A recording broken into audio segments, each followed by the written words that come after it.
Good morning everyone.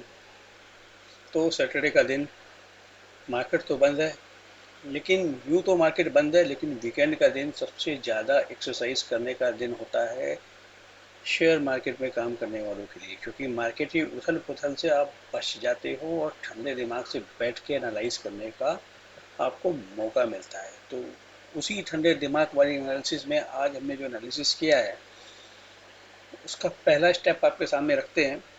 Analysis ये है कि एफआईआई का फॉरेन पोर्टफोलियो इन्वेस्टर्स का एक डेटा आता है जो एनएसडीएल की साइट पे अपलोड होता है। फोर्टनाइटली डेटा होता है। तो 1 अगस्त से लेकर 15 अगस्त के बीच में उन्होंने सेक्टर स्पेसिफिक कहाँ बिकवाली की है या कहाँ खरीदारी की है, वो सारा का सारा लेखा जोखा उसके अंदर होता है। तो जहाँ बिकवाली करी है और जहाँ खरीदारी करी है उसके ऊपर बात करेंगे, उस सेक्टर स्पेसिफिक के स्पेसिफिक शेयर्स के अंदर जाकर के कि कैसा मोमेंट रहा है और आउटलुक अब क्या बनता हुआ नजर आ रहा है, इस चीज़ को एनालाइज करेंगे। सारी जानकारी जब बाजार से रिलेटेड दिमाग में होती है तो हम डिसीजन सही ले पाते हैं। तो जो जानकारी हमने हासिल की है वो आप तक पहुंचाने का काम इस वीडियो में हम कर रहे हैं। तो चलिए चलते हैं सीधे एनालिसिस वाली स्क्रीन पे और बात करते हैं डेटा की। तो आपके सामने ये दो शीटें लगी हुई हैं, दो विंडो लगी हुई हैं। पहली विंडो में डेटा है जो 1 तारीख से लेकर 15 तारीख के बीच में एफआईआई की बाइंग या सेलिंग का डेटा है। तो 1 अगस्त से लेकर 15 अगस्त के बीच में इन्होंने टोटल जो बाइंग की है वो मात्र 737 करोड़ की है। लेकिन कुछ सेक्टर्स के अंदर बाइंग की है, कुछ सेक्टर्स के अंदर सेलिंग की है। तो अब हम पहला सेक्टर देखेंगे, फाइनेंशियल सर्विसेज। फाइनेंशियल सर्विसेज के अंदर इन्होंने 2821 करोड़ की बिकवाली की है, सेलिंग की है। तो हमने अपने स्क्रीन पे ये फाइनेंशियल सेक्टर लगा लिया। फाइनेंशियल सेक्टर्स के सभी शेयर लगा दिए जहां जहां बिकवाली हुई है 31 तारीख से लेकर के 14, यानी कि 1 अगस्त से लेकर के 15 अगस्त के बीच में। 15 अगस्त की छुट्टी थी इसलिए 14 अगस्त तक की बात करेंगे। तो 14 अगस्त में कहाँ कहाँ मेजर बिकवाली हुई है और साथ में जो फोर्टनाइट जिसका डेटा अभी हमारे पास नहीं है उसमें कैसी फॉलो बाइंग या सेलिंग रही है। तो इस विंडो में हम ये देखेंगे कि 1 से 14 के बीच में भी सेलिंग रही और आगे भी फॉलो अप सेलिंग हो रही है। इसका मतलब ये सारे शेयर्स खतरे के निशान से ऊपर चल रहे हैं। यहाँ पे फॉरेन इंस्टीट्यूशनल इन्वेस्टर का इंटरेस्ट डाइल्यूट हो चुका है और ये आगे बाय करने नहीं आएंगे। पहला शेयर है एल&टी फाइनेंस एंड होल्डिंग। देखिए पिछले फोर्टनाइट में, पिछले 15 दिन में ये गिरा 7.2%, बट आगे भी 1.3% गिर गया। ए बी कैपिटल 7.1% गिरा, आगे 1.5% गिर गया। कैनरा बैंक 328 रुपये 30 पैसे पे 4.9% गिरा पिछले फोर्टनाइट में, पहले पीरियड में, जिसका डेटा अवेलेबल है हमारे पास, और आगे भी फॉलो अप बाइंग इसमें नहीं आती नजर आई। आईसीआईसीआई प्रू भी इसी तरीके से रहा, 3.9% और आगे 1.5। कोटक महिंद्रा बैंक 3.4% और आगे 1.2%। आईसीआईसीआई जनरल इंश्योरेंस 2.7% और 1.8%। सब महंगे हो चुके हैं ये। एचडीएफसी बैंक की कहानी देखो थोड़ी डिफरेंट चल रही है। एचडीएफसी बैंक में मर्जर के बाद जो आरबीआई ने थोड़ी रिस्ट्रिक्शंस लगाई हैं उनके ऊपर कि सीआरआर एसएलआर ज़्यादा रखना पड़ेगा, उन सबका इम्पैक्ट देखते हुए एफआईआई की कोई बाइंग इंटरेस्ट नहीं बन रहा। 2.6% पहले फोर्टनाइट में गिरा और आगे 3.2% और गिर गया। तो भाई H D F C bank बड़ा बैंक है, अच्छा बैंक है, लेकिन एफ आई आई का इंटरेस्ट डाइल्यूट हो रहा है, लगातार सेलिंग कर रहे हैं। H D F C life में भी कोई फॉलो बाइंग नहीं आई। एस बी आई कार्ड पहले तो 0.1% गिरा था लेकिन 4.4% गिर गया। इसमें डिलीवरी का बहुत अच्छा डेटा हमें मिला है, मतलब ज़्यादा डेटा मिला है, लेकिन हमें लगता है सारा सेलिंग का डेटा है क्योंकि वैल्यूशन इसका बहुत ही महंगा है, बुक वैल्यू से 8 गुने पे ट्रेड करता है। ये होगी फाइनेंशियल सेक्टर की बात। उम्मीद है आपको ये डेटा काफ़ी वैल्यूएबल लगा होगा और काफ़ी काम का बनेगा आपके लिए, आपके एनालिसिस के लिए। अगला सेक्टर है FMCG, fast moving consumer good में 2000 करोड़ का ये बेच के बैठ गए। तो अब हमको क्या करना है, सबसे पहले तो सेक्टर लगाएंगे। एफ एफएमसीजी वाला सेक्टर लगाते हैं हम। एफ एम सी जी, एफएमसीजी में, और ये सारे के सारे ही इसमें ऑन कर देते हैं। देखिए अब एफएमसीजी में नेस्ले में बेचा। अब मैं परसेंटेज बोलूँगा बहुत टाइम लगेगा, स्क्रीन पे सामने आप देख लो। 2% नेस्ले में, कोलपाल में 2.5%, डाबर में 2%, ब्रिटानिया में 7%, बाटा इंडिया में 6%, लीवर में 1.1% एंड टाटा कंज्यूमर 1.7% और गोदरेज सीपी में 0.5%। आगे देखिए हल्की सी बाइंग नेस्ले में तो फॉलो बाइंग आई है हल्की सी, कोलपाल में भी कोई खास बिल्कुल बाइंग नहीं आई, डाबर में भी कोई बाइंग नहीं आई, सेलिंग ही आई है, ब्रिटानिया में फ्लैटिश कोई खास बाइंग नहीं आई, बाटा इंडिया में थोड़ी सी बाइंग जरूर आई है क्योंकि इसमें एडिडास वाली न्यूज आ गई थी। तो एफएमसीजी वाले सेक्टर में भी इनको एफपीआई को, फॉरेन इंस्टीट्यूशनल इन्वेस्टर्स को ओवर वैल्यूएशन लग रहा है और ये बेच रहे हैं। अब आ जाते हैं अगला सेक्टर इनका कौन सा था, मेटल्स एंड माइनिंग वाला। तो मेटल्स एंड माइनिंग्स वाले सेक्टर में क्या किया इन्होंने, 1023 करोड़ की बिकवाली कर दी। आप देख रहे हो भाई साहब, 15 दिनों का भी डेटा देख लो सबका, और 14 और अगले 15 दिनों का जिसका भी डेटा आया नहीं, सब में सेलिंग है, सब में सेलिंग है। तो अब मैं डेटा क्या पढ़ूं, आप डेटा तो आपको दिख रहा होगा सामने, लेकिन डेटा मेरे को लगता नहीं है कि मेरे को पढ़ने की ज़रूरत है। आप खुद ही देख सकते हो, Rain, Hindalco, SAIL, Tata steel, JSW steel, Nalco, Jindal steel and VDL. देखिए 15 दिनों में भी अच्छी खासी बिकवाली हुई, अगले 15 दिनों में भी फॉलो अप सेलिंग हुई, बाइंग नहीं आ रही है। तो इसका मतलब है कि ये शेयर भी आगे अच्छा करने के मूड में नहीं है एफआईआई के हिसाब से। केमिकल सेक्टर को देख लेते हैं, केमिकल सेक्टर में 599 करोड़ की इन्होंने सेलिंग की है। केमिकल में क्या किया इन्होंने, अब केमिकल सेक्टर के शेयर्स में क्या हुआ ये देखिए आप, जीएनएफसी 10% गिर गया, 5% की फॉलो बाइंग भी आ गई, जीएसपीएल 6% गिरा, 2% की बाइंग आई, अतुल 0.3% गिरा है, बहुत नीचे पड़ा हुआ है तो इसलिए शायद ज़्यादा ना गिरा हो, कुछ डोमेस्टिक इंस्टीट्यूशनल। यूपीएल इंडेक्स का शेयर है, दोनों ही फोर्टनाइट में गिरा है ये। आरती इंडस्ट्रीज दोनों ही फोर्टनाइट में, हालांकि इनमें बहुत ज़्यादा सेलिंग नहीं आ रही क्योंकि पहले से बहुत ज़्यादा गिरे हुए हैं। आरती इंडस्ट्रीज दोनों में ही थोड़ी थोड़ी सेलिंग आई इसमें। चंबल फर्टिलाइजर में फॉलो बाइंग आती नजर आ गई, टाटा केमिकल में भी कोई खास बाइंग होती नजर नहीं आई। तो ये एफआईआई की सेलिंग का प्रेशर है, इस वजह से ये चल नहीं पा रहे हैं। तो एफआईआई अगर बेच रहे हैं तो हमें क्या करना चाहिए, ये हमको सोचना है। मतलब एक एस्पेक्ट ये भी हो गया कि ये नहीं खरीद रहे हैं, एफआईआई नहीं खरीद रहे हैं, तो इस एंगल को भी ध्यान में रखना है हमें। नहीं खरीदना अलग बात होती है, बेचना अलग बात होती है, ये बेच रहे हैं। गैस वाले में एमजीएल के रिजल्ट तो ठीक लगे थे मेरे को, लेकिन 13.5% तोड़ दिया, फॉलो बाइंग आई सिर्फ 1% की। गुजरात गैस में कोई फॉलो बाइंग नहीं आई 5% टूटने के बाद। पेट्रोनेट एलएनजी के रिजल्ट भी अच्छे थे, फिर भी फॉलो अप सेलिंग ही आ रही है, 4% गिरने के बाद 2.3% की और फॉलो अप सेलिंग आई। आईजीएल 6.3% गिरने के बाद 1% की फॉलो अप बाइंग आई। तो ये तो रहे वो सेक्टर्स जहाँ पे इन्होंने करी है सेलिंग। अब इंटरेस्टिंग होगा देखना कि कौन से सेक्टर में इन्होंने करी है बाइंग। बाइंग देखिए, बाइंग के लिए इनका पसंदीदा सेक्टर रहा है कैपिटल गुड्स, लेकिन मैं आपको कैपिटल गुड्स के बारे में कुछ बताऊंगा अभी। आप इसको जरा शॉर्ट कर लूँ, मैं इसको ऊपर ले आऊँ।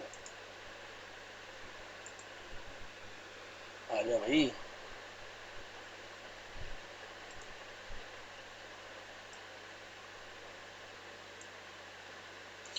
कैपिटल गुड्स में 2459 करोड़ की बाइंग करी है इन्होंने। अब क्यों बाइंग करी है ये तो भी समझते हैं, लेकिन किसमें बाइंग करी है ये देखते हैं। बस डेटा देखो आपके सामने है। Cummins 13% down, Siemens 10% down, L N T 0.9% down, भेल 2.8% डाउन और एबीबी 4.9% डाउन। और बाइंग करी है 2459 करोड़ के। तो आप कहोगे क्या बकवास कर रहा है, कि जब बाइंग करी है तो डेटा हरा आना चाहिए, लाल लाल क्यों दिखाई दे रहा है, क्यों सेलिंग का डेटा दिखाई दे रहा है, नेगेटिव डेटा क्यों दिखाई दे रहा है। मतलब अब इसका समझने की कोशिश करते हैं। देखिए, जो मुझे समझ में आता है वो मैं आपको समझा देता हूँ, बाकी आप खुद समझदार हैं। देखिए, एफआईआई जरूर बाइंग कर रहे हैं। इनमें से ज़्यादातर कंपनियां कमिंस, सीमेंस और एबीबी, ये सारी विदेशी कंपनियां हैं, मल्टीनेशनल कंपनियां हैं। अब मल्टीनेशनल कंपनी में उन्होंने किस एंगल से खरीदारी करी है पता नहीं, लेकिन डेटा ये बता रहा है कि ऊपरी लेवल पे अपने डोमेस्टिक इंस्टीट्यूशनल इन्वेस्टर्स को और लोकल इन्वेस्टर्स को, एचएनआई कैटेगरी को, ये शेयर भरे हुए भाव पे पसंद नहीं आ रहे। जितना ये खरीद रहे हैं उससे ज़्यादा ये बेच रहे हैं, इसलिए डेटा नेगेटिव बना। समझ गए आप। तो सिर्फ ये डेटा देख करके हमें कोई कंक्लूजन नहीं ड्रॉ करना है कि एफआईआई बाय कर रहे हैं। एफआईआई बाइंग कर रहे हैं और उसके बाद डेटा कैसा बढ़ रहा है। एफआईआई की बाइंग के अगेंस्ट भर भर के सेलिंग हो रही है। कमिंस 13% गिरा, 1.5% की फॉलो अप सेलिंग आ गई। सीमेंस 10% गिरा, 4.7% की फॉलो अप बाइंग आई, हालांकि उसमें से आधी बाइंग आ गई। एल एन टी 0.9% गिरा, 1%। एल एन टी तो चांद पे चढ़ा हुआ है इस समय, तो जो चांद पे चढ़ा हुआ शेयर है फिर भी अगर सेलिंग आ रही है तो सब ये पिक आउट हो चुके हैं, ऐसा महसूस दे रहा है। एबीबी 4.9% गिरा, 2.2% और गिर गया। तो इनका सब में वैल्यूएशन कंफर्ट कहीं भी नहीं है, सब काफ़ी ओवर वैल्यूड हो चुके हैं, मेरा ये मानना है इस डेटा की एनालिसिस से। अब आ जाते हैं अगला सेक्टर को पकड़ लेते हैं। पावर सेक्टर में इन्होंने 2206 करोड़ की बाइंग की है। अब लगा लेते हैं हम एनर्जी सेक्टर को।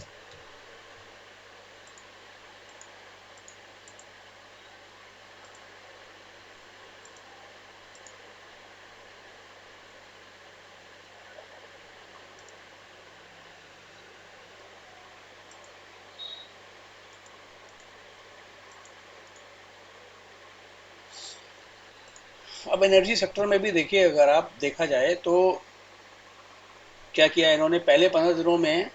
यहाँ तो बाइंग दिखाई दे रही है लेकिन हमारे यहाँ से सेलिंग हुई है। टाटा पावर 2.4% डाउन है, हालांकि अगले क्वार्टर में 5.3% चढ़ भी गया, मतलब इसने मैच बराबर कर दिया। अब एनटीपीसी 2.1% गिरा था, 2.1% चढ़ गया, तो ये भी न्यूट्रल सा ही डेटा बना यहाँ पे। पावर ग्रिड के रिजल्ट खराब आए थे, 8% गिर गए रिजल्ट खराब आने के बाद, और 1% की सेलिंग हुई अगले फोर्टनाइट में। और टोरेंट पावर 5.8% गिरा था, और 3.1% अभी इस पीरियड में इसमें बाइंग भी आ गई है। तो ये भी क्या बता रहा है, ये बता रहा है भाई कोई खास बात नहीं है। एफआईआई अगर बाइंग कर भी रहे हैं एनर्जी सेक्टर में, तो हमारा डोमेस्टिक इंस्टीट्यूशनल इन्वेस्टर्स को अभी इसमें वैल्यूएशन कंफर्ट नहीं आ रहा, और वो जितना ये माल मांग रहे हैं उससे ज़्यादा दुगना माल इनको दे रहे हैं, कुछ कुछ ऐसा महसूस हो रहा है। तो इस सेक्टर को देख करके भी, तो अब एक बार मैं इसका डेटा दोबारा लगा लेता हूँ, क्योंकि मेरे को थोड़ा सा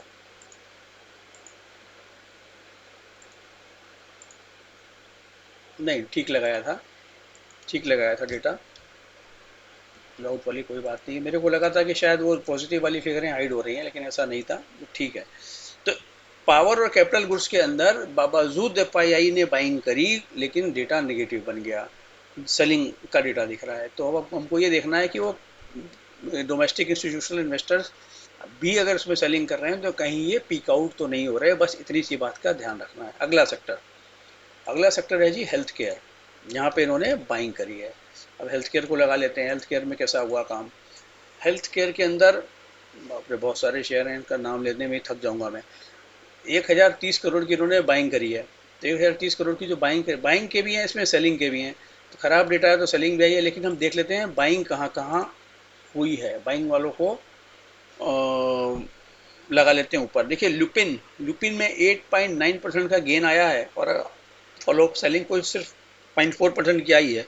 रिजल्ट भी अच्छे थे, हमने इसको कवर भी किया था, अपने पास पोजीशन भी है इसकी, तो ये अच्छा लग रहा है। लॉरेंस लैब के रिजल्ट खराब थे, लेकिन बहुत पिट चुका था, हमने तो शोर बताया था रिजल्ट के टाइम ही कि रिजल्ट गंदे आए हैं, शेयर गिरेगा, लेकिन आपको खरीदना है। हमने खरीदा होगा तो अच्छे मुनाफे पे बैठे होंगे। और फार्मा में बाइंग आई है, सिप्ला में बाइंग आई है, डॉक्टर रेड्डी में बाइंग आई है, ये सब अच्छा करते हुए नजर आए। डिवीज लैब में भी बाइंग आई है, और इक्पा लैब में भी बाइंग आई है। ग्लेनमार्क में भी बाइंग आई थी, लेकिन देखिए ये बाइंग आई थी, डिवीज इसके लुपिन और लॉरेंस लैब के अलावा बाकी सारे घुल गए अगले क्वार्टर में। जो भी बाइंग आई थी सारी सेलिंग में कन्वर्ट हो चुके हैं।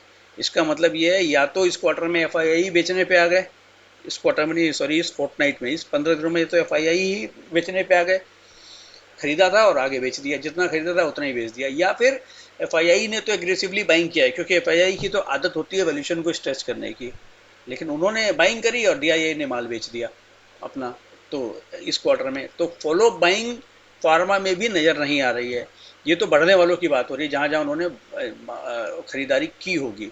इसके अलावा जहाँ पिटाई करी है अब ये देखिए ना, आपका ग्रेनुअल्स में पिटाई हो गई, अपोलो हॉस्पिटल में 7.5% की पिटाई हो गई, एल्केम लैब में पिटाई हो गई, आगे भी पिटाई हो रही है। और लाल पैथ लैब में पिटाई हो गई, आगे भी पिटाई हो रही है। टोरेंट फार्मा में पिटाई हुई, आगे भी पिटाई ही हो रही है। मेट्रोपोलिस में भी पिटाई हो रही है, हालांकि कल इसमें अच्छा डेटा बनाया, नीचे से कोई ना कोई बाय कर रहा है। तो सिर्फ एक डेटा से नहीं कंक्लूजन ड्रॉ होता है, कई तरीके से कई जगह से डेटा लेकर के देखना पड़ता है। ये तो एक एफआईआई का डेटा है जिससे हम कुछ कंक्लूजन ड्रॉ करने की कोशिश कर रहे हैं। अगले सेक्टर पर बढ़ते हैं। तो इसमें फार्मा में जस्ट मैं ये बोलना चाहूँगा, देखो मेरे को अपोलो हॉस्पिटल तो सपोर्ट पे लग रहा है। इस ये तो 4822 रुपये का एक सपोर्ट है यहाँ पे, लेकिन वो और सपोर्ट 0.8% अगले फोर्टनाइट में बढ़ भी गया है ये, बावजूद इसके कि मार्केट 2 दिन से खराब चल रहा है। तो उस एंगल से देखना पड़ेगा। तो अब आ जाते हैं टेक्सटाइल वाले सेक्टर पे। टेक्सटाइल वालों में इन्होंने क्या किया है? टेक्सटाइल में इन्होंने ये किया, 342 करोड़ की बाइंग करी है। तो पेज इंडस्ट्री को चढ़ा दिया इन्होंने, लेकिन वो पूरा उतर गया। अगले इस वाले में 7% चढ़ा था, 5% गिर गया। ABFRL 5% गिरा था, 0.7% चढ़ गया। ये थोड़ा ठीक चल रहा है। ट्रेंड ट्रेंड अच्छा चल रहा है रिजल्ट के बाद। हालांकि कल से सेलिंग इसमें शुरू हुई है, वो एंगल एक अलग है, लेकिन कंटिन्यूस बाइंग इसमें अभी भी बनी हुई है, दोनों ही फोर्टनाइट में। मतलब पिछले क्वार्टर में तो एफआईआई की वजह से बढ़ गया था 8.8%, लेकिन उसके बाद भी फॉलो बाइंग में ही चल रहा है अभी भी है। तो ये बात। अब आईटी को भी जल्दी से देख लेते हैं। आईटी के अंदर भी हल्की सी 371 करोड़ की उन्होंने बाइंग ही की है। कहाँ करी है बाइंग, थोड़ा समझते हैं। पिछले फोर्टनाइट में इन्होंने,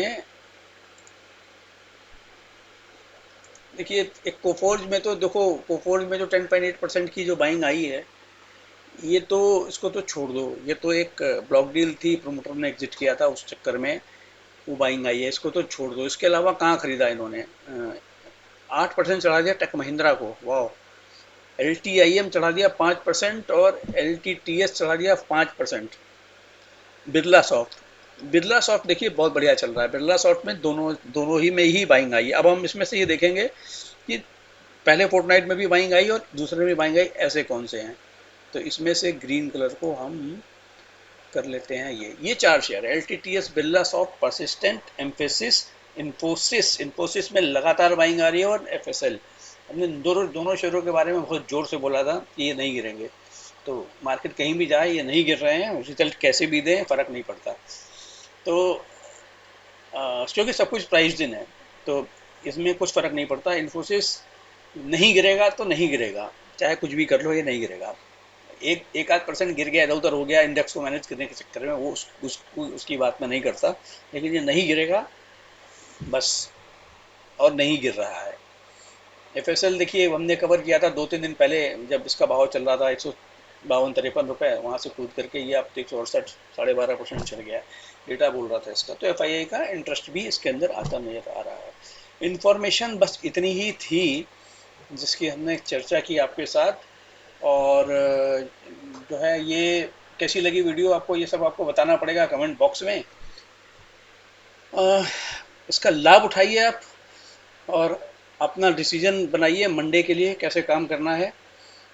तो इस इंफॉर्मेशन के साथ वीडियो को समाप्त करता हूँ। Thank you very much.